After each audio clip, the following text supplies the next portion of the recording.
ఇవాళ రేపు ఎక్కడ చూసినా కూడా భార్యల్ని భర్తలు చంపుకోవడము, భర్తల్ని భార్యలు చంపేసుకోవడము, అసలు ఇవే కనిపిస్తున్నాయి. అసలు ఎన్ని చూడాలని కూడా భయం వేస్తుంది అనమాట. అసలు అంత దాకా ఎందుకు?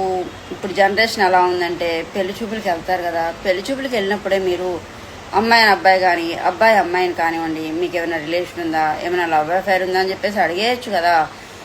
ఎవరు అడగకుండా పేరెంట్స్ బలవంతం వలన కానివ్వండి, మీ పేరెంట్స్ మీరు కాపాడుకోవడం కోసం కానివ్వండి, పెళ్ళిళ్ళు చేసేసుకొని ఒకరినొకరు చంపేసుకోవడం అంత దాకా ఎందుకు? మీకు వంట వచ్చా, ఏం చదువుకున్నారు, మీ శాలరీ ఎంత, ఇవాళ రేపు ఇవి కాదనమాట అడగడం.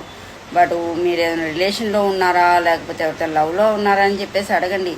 మీరు అలా ఉన్నారనుకోండి, అమ్మాయి అబ్బాయి కానివ్వండి, నేను ఎవరితో చెప్పను, ఓకే నేను నాకే ఇష్టం లేదని చెప్తాను, మీకు ఏదైనా ఉంటే చెప్పనని మీరు ఓపెన్గా అడిగేసుకోండి. మీ ప్రాణాలు మీకు సేవ్ అవుతాయి కదా. మీ ప్రాణాల కన్నా మీ పేరెంట్స్ పరువు ఇంపార్టెంట్ అయితే కాదు కదా. మీ పేరెంట్స్ పరువు కోసం ఆ టైంలో చేసుకుంటారు, తర్వాత వాళ్ళని చంపేస్తున్నారు. మీ అమ్మ నాన్న మిమ్మల్ని ఎలా పెంచారో, ఎలా కన్నారో పాపం అవతల ఆపోజిట్ పర్సన్ కూడా అమ్మాయి కానివ్వండి అబ్బాయి కానివ్వండి వాళ్ళు అంతే కదా. ఎందుకు వేరే వాళ్ళ ప్రాణాలు తీయడం? మీరు ముందే మాట్లాడేసుకోండి. వంట వచ్చా, పనులు వచ్చా, శాలరీ ఎంత, ఇవాళ రేపు ఇవి కాదనమాట. మీరు ఎవరితో రిలేషన్లో ఉన్నారా, ఎవరితో లవ్లో ఉన్నారా అని చెప్పేసి ముందే కన్ఫర్మ్ చేసుకోండి.